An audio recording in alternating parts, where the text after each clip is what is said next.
Hello cherry kids, कैसे हैं आप लोग। और कल वाली कहानी एंजॉय करी?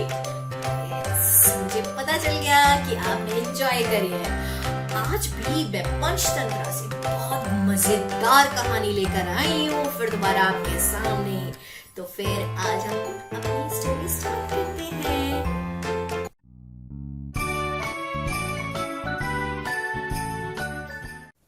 तो आज की हमारी कहानी पंचतंत्र से ली गई है। उसका नाम है the weaver and the monkey. Yes, तो वीवर बर्ड होती है। वीवर बर्ड क्या होती है? वो अपनी चोंच होती है उसकी ऐसी, तो वो ऐसा गॉड गिफ्ट है जो वो अपनी चोंच से ना बुन बुन कर तिनकों से वो अपना एक बहुत प्यारा सा घर घोंसला बना लेती है। वो आपने देखा भी होगा, नहीं देखा तो ये देखो, देखा ना, ऐसा होता है घोंसला। और एक था मंकी। Yes, monkey. तो उस मंकी के साथ की कहानी। अब आप कहोगे कि रोज रोज ये मंकी, कभी एलिफेंट, कभी फ्रॉग। तो अब ये स्टोरीज जो है वो पंचतंत्र की स्टोरीज है। और ये पंचतंत्र की जो स्टोरीज होती है ना, वो ज्यादातर ना वाइल्ड एनिमल्स पर ही है। उनसे हमें क्या सीखने को मिलता है, उनकी कैसे रिलेशनशिप्स होती है, आपस में किस तरीके से वो रहते हैं जंगल में, वो भी एक हमें जानने को मिलता है इन सब चीजों से। तो उससे इसलिए हमें जंगल की कहानियां भी मजा आता है सुनने में भी, और मुझे सुनाने में बड़ा मजा आता है। तो ठीक है, फिर हम आज की कहानी स्टार्ट करते हैं। तो एक जंगल में एक वीवर बर्ड रहती थी, मतलब जो बुनती थी, बुनकर, उसे हिंदी में कहते बुनकर पक्षी, राइट। और एक थे हमारे मंकी जी, हाँ जी, बंदर जी। और बंदर भी बेचारे, क्या बताऊं, एक दिन क्या हुआ, मौसम बहुत खराब हो गया, बड़ी बिजली कड़की, खड़ खड़ खड़ खड़ खड़ खड़ खड़ खड़ खड़ खड़। उसके बाद बारिश हुई, tip tip tip tip tip tip, खूब बारिश हुई। उस बारिश में सारे पक्षी अपने अपने घरों की तरफ भागे, क्योंकि इतनी तेज बारिश में अगर बर्ड्स गीले हो जाएंगे तो वो कभी कभी मर जाते हैं। इसलिए वो सब अपने अपने घोंसलों में भागे।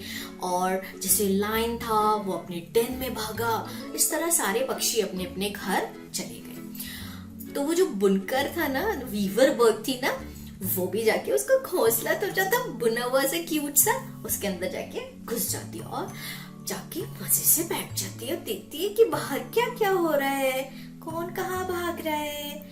इतने में उसकी नजर पड़ती है एक बंदर पर। उस मंकी का, वो मंकी जो था वो बारिश में भीग गया था, क्योंकि बहुत तेज गीला हो गया। तो वो गीले से ना बिल्कुल ऐसी शिवरिंग हो रही थी, कप कप आ रहा था।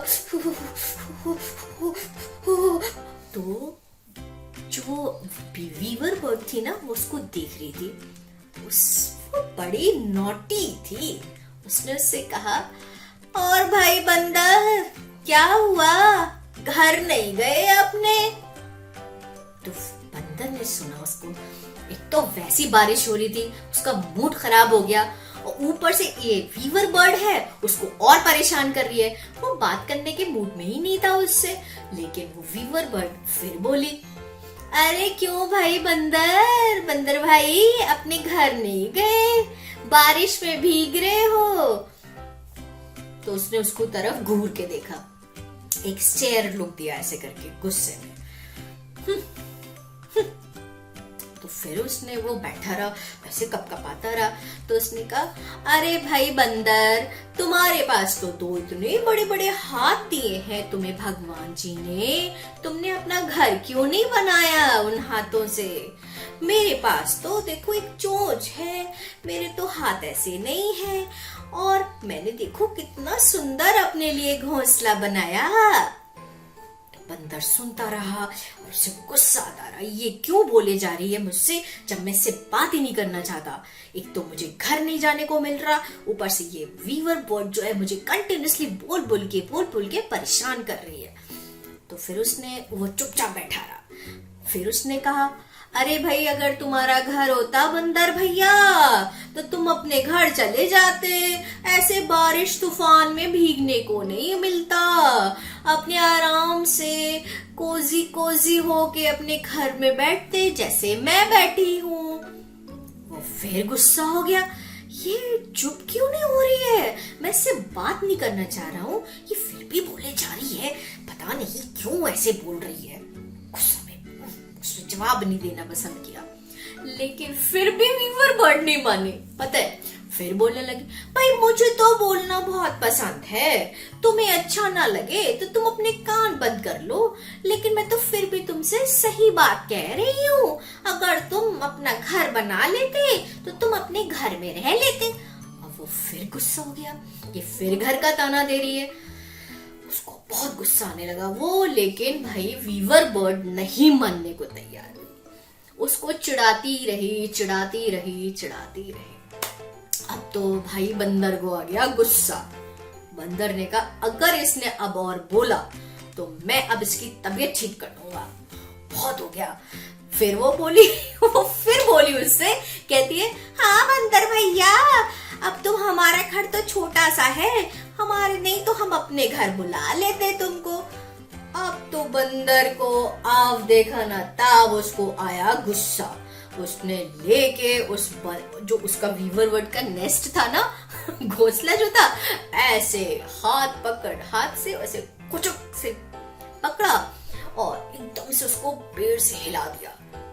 और वीवर बर्ड जो थी एकदम से डर के मारे भागी बाहर भागी घोंसला छोड़ के अपना।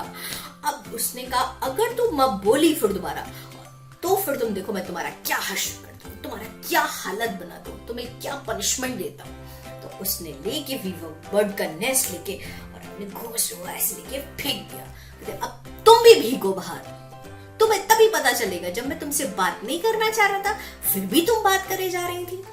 फिर तो भाई अब तो वीवर बर्ड जो थी वो बारिश में भीगने लगी और एकदम से कपकपाने लगी। और उसने कहा, हे रे बंदर भैया, ये आपने क्या किया मेरे नेस्ट के साथ। तो फिर उसको लगा कि यार कुछ गलत तो हुआ है इसके साथ। उसने फिर उसको कहा, चलो ठीक है, तुम मेरे पास आके बैठो, मैं तुम्हें ऐसे पकड़ लूंगा तो तुम नहीं भीगोगी। तो उसने कहा, हाँ बंदर भैया, आप गुस्सा करोगे। उसने कहा, आती हो या नहीं। तो उसने कहा, ठीक है। कपकपाती हुई वो पहुंची और फिर बंदर ने उसको ऐसे पकड़ के और ऐसे झुक के सेव कर लिया बारिश से। तो जब बारिश खत्म हो गई तब उसने कहा, सुनो, जब आपसे कोई बात नहीं करना चाहता तो उसे जबरदस्ती बात मत करो, उसका मूड नहीं है हो सकता है ना, इसलिए अब आप अपना घर दोबारा बनाओ, मैं तुम्हारी पूरी हेल्प करूंगा और फिर तुम अपने घर में। फिर वो उसने बंदर की मदद से अपना एक और नेस्ट बनाया और बंदर ने उसका नेस्ट बनवा के वो अपने घर चला गया। तो ये हमारी स्टोरी खत्म होती है।